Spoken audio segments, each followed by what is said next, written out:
Coach. Just how do you keep the guys fresh with a little off week, and just the balance of keeping them fresh and keeping them ready? Well, bye week came at a good time for us from this standpoint. Number one, we get to lock in on academics. It's the start of the second semester. It was a pretty tough opening of the season when I talk about travel and games in a short span. We had 3 games in 6 days. We had 3 road trips out to the Midwest. So that's, in terms of missing class, things like that, that's just part of it. So it's nice to have a couple days where the guys could lock in academically. And then when you talk about body recovery, mental, physical, being able to really get with our strength coach, our trainer, Nate Clark, Colton Susan, to do things like that, along with being able to hopefully enhance our practice. So it came at the right time, but this is, everybody gets them, and this is just our turn. Coach, you've talked a lot about how this thing wouldn't be a finished product in the first month, second month of the year. What are the last 3 games showing you about the growth of this team? Just that we're continuing to get better, and no different than any other team in this conference. I hope don't want it to be a finished product now.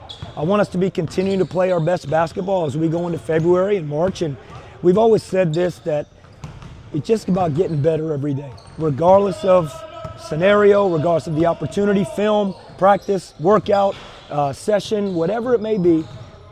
Game, win, lose, we have to get better every day. You have to find a way to improve. And that's this mindset this team is taking on. What do you want to specifically get better at in February? Continuing to understand our identity of rebounding the basketball. When you talk about getting better, there's 2 things that you look at. You look at areas that, hey, maybe we're Achilles heel, a little weakness right now.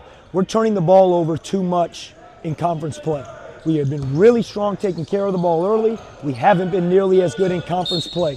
So we have to improve taking care of the basketball. We have to, on the other side, we've been a solid rebounding team. We have to enhance those strengths. We have to understand, hey, this is where we butter some of our bread, is rebounding the basketball. So we have to do that. So those are kind of the bookends, rebounding and taking care of the basketball. And then there's a lot of stuff in between, whether it's our zone, our man offense. Every team in this league will continue to tweak and add, but we got to get better at some of the areas we haven't been so good, and we got to continue to hopefully enhance our strengths. You guys are a really good team when it comes to blocks, and Temple's good at getting to the line. How do you keep up that aggressive mentality with avoiding those unnecessary fouls? Look, Temple is one of the best offensive teams in this league. They're dynamic at what they do, getting to the free throw line. They shoot a really high percentage from the 3-point line. Think about that. They get to the paint, they get to the free throw line, but they're one of the top 3-point shooting teams from a percentage standpoint. That poses a great challenge for us. So you got to be disciplined, you got to be on point with game plan, and you got to try and keep them off the free throw line without fouling. Is there anything you learned about your matchup first time around that you guys are going to try to focus on more this time? No, look, obviously they know us, we know them. I think they are rebounding the ball at an even higher clip, and they are. Right now, they're the top offensive rebounding team in the league. I think we're right up there with them.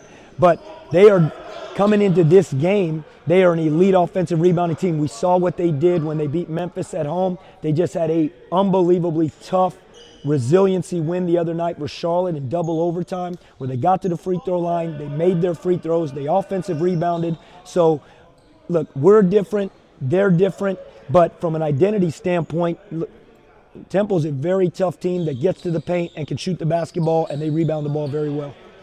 Coach, as the 3-ball started to drop a little more, is there a certain number on the stat sheet you're trying to see, as many as attempted 3-point shots per game? No, it's got to come within our offense. We're not a team that's going to shoot 40 threes a game, 35 threes a game. It's all about shot selection, shot quality, how we get our threes. And I've said this from the beginning, I believe we do have really good shooters. It's great to see a few game stretch where they're going through the hoop. I think that adds a lot. It obviously makes it a little bit more difficult to defend. Court, it gets a little bit more spread out because we are making threes here recently, but we never go into a game saying we need this many or we have to make this many, because I don't think you can just count on the 3-ball going in. You have to do all the other things that hopefully are part of a winning process. Thanks, guys. Thanks, Coach.